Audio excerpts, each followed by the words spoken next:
On this channel, I like to talk about things that had me under pressure throughout different seasons of my life, and chapters of my life. But it's not about me. It's about what you can relate to, what you can attest to, and even maybe helping somebody else out that you're finally like, oh, now the light bulb is coming on and I understand exactly where she's coming from. So maybe I could be a better supporter of XYZ. So under pressure is not to indicate a doom and gloom. Under pressure is a acronym also, UP, meaning up.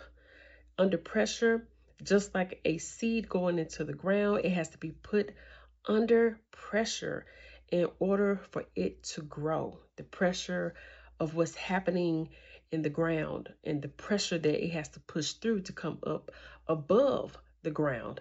So that's what this channel is about. It's about coming up out from that pressure and using it because God has a purpose and plan for our lives. So I want to be very, very transparent, like I have been on other videos. With this one, it's not going to be any different. So let's talk about when your season that God allowed actually is a trigger for you, even though God saw you through the very harsh season.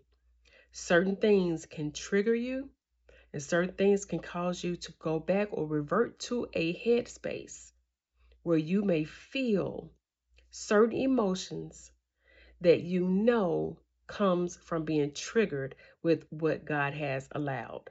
I want to talk about that briefly as I discuss some things transparently with the hope that it helps you along the way with your journey. Okay, you guys, so let's talk about being under pressure where I can be honest about a season that still causes me to have some trauma and still causes me to have faith that is lacking in certain areas with my relationship with God. And this is going to be a conversation for those who can be honest about there are times in your faith walk, there are times in your belief system in this Christian faith that you have moments like, oh my gosh, what did God allow and why did he allow it? Because it affects me even still to this day. And I'm still mourning some things that God has allowed. We all are mourning some sort of loss, which I know we all can relate to in some sense of the word. But let me be a little more specific. Where I am right now, and this is a very candid moment, where I am right now, I am having a moment when it comes down to what God allowed in my life. And that is to be married, but to not have any children. No children biologically, and no children that we fostered or adopted. No children, period. And when I was going through those miscarriages and those losses, I had significant fear. I had significant grief. And though time has passed, those years have passed, I have moments where I really got to be careful with what I entertain.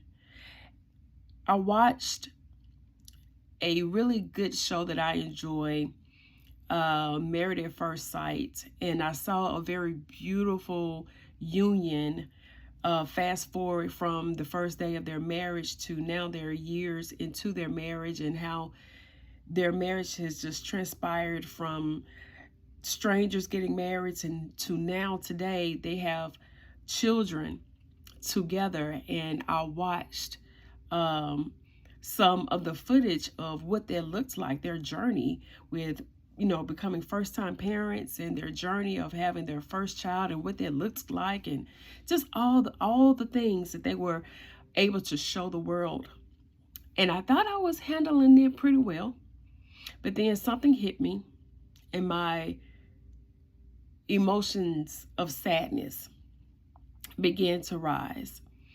And I never truly know when those feelings are going to come, but it was my issue that caused this. I watched it thinking I would be okay, but when I watched it, I started having doubts, being upset even, going back to that moment where I was questioning God, like, God, is this the life you really signed me up for? Because this girl doesn't know how to navigate through it as I get older, as I feel like I need security with family. Like, part of feeling the way I feel when it comes down to relationships also puts fear in my mind that who's going to be around for me to get help? Who's going to help me out when I need help? And who's going to support me when I need support? And I can be honest, I don't know. That's where I really just have to trust God with this space of, are there enough people who are willing to love on me when I need them the most? Because unfortunately, my experience and the track record that I've seen with the significant losses that I've had in my life, a lot of people got quiet. A lot of people didn't step in. And the takeaway from that was there was a mix of, does she need help? Or I don't know exactly all the things, but there were moments where I guess they wanted me to cry out for help or cry out for their support. People in the church community or people just, knowing me. But the support for me was just nowhere near in comparison to how many people I actually have done life with. So maybe you all know what that means. And so from time to time, I have moments where I am struggling in my faith to believe God for this life that I'm living to be the life that feels like the life I am enjoying. Every now and again, I have to remind myself that you have to not have your eyes on what you don't have. You have to have your eyes on what you actually do have. And then some things you got to be grateful about what you don't have. I mean, it goes all the full circle. But every now and again, we can be honest. And I feel like I'm saying that redundantly every now and again. So pardon me for being redundant. But for those of you all who have those rough patches in your faith walk where you're like, look, I've made so much progress in this journey to heal and mourn and grieve. I made so much progress. Why does it feel like I took 10 steps back? Why does it feel I'm back at square one, wondering if God is with me, wondering if God is going to give me the life that feels like joy, that feels fulfilling, that feels lighter even.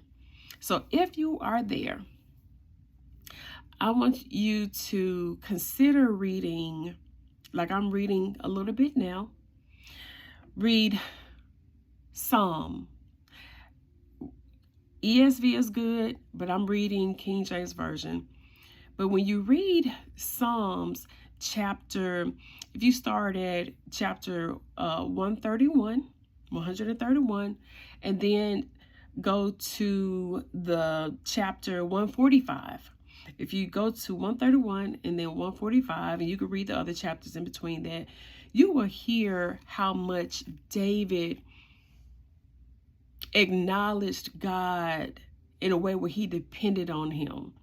And he always gave his why to why he depended on God and loved God and praised God. Like he always gave his why. He always left us with, this is how he truly acknowledges the Lord and appreciates God. So his gratitude was like on steroids. I don't know anyone else in the Bible that gave so much praise and adoration to God more than David. He was a true psalmist, and he was a true praiser. And it was so beautiful to read how much David could use his words to acknowledge God, a God that he could not see and a God that we cannot see. So I want to get to that point where I can just reverence God regardless of what the world looks like and regardless of what my personal world looks like. If you want to get there with me, then let's read Psalm chapter 131 and get to Psalm chapter 145. Because we're going to definitely need the Word of God and how it can put us back on track and back in line and get rid of some of the noise that wants to plague our thoughts and wants to, play Russian roulette with our emotions. There's nothing wrong with mourning, and there's nothing wrong with grieving. But when we give up hope, though, when our hope is dwindling, that's where we have to pause and say, hold on. Have I been in my word? Have I spent time with the Lord?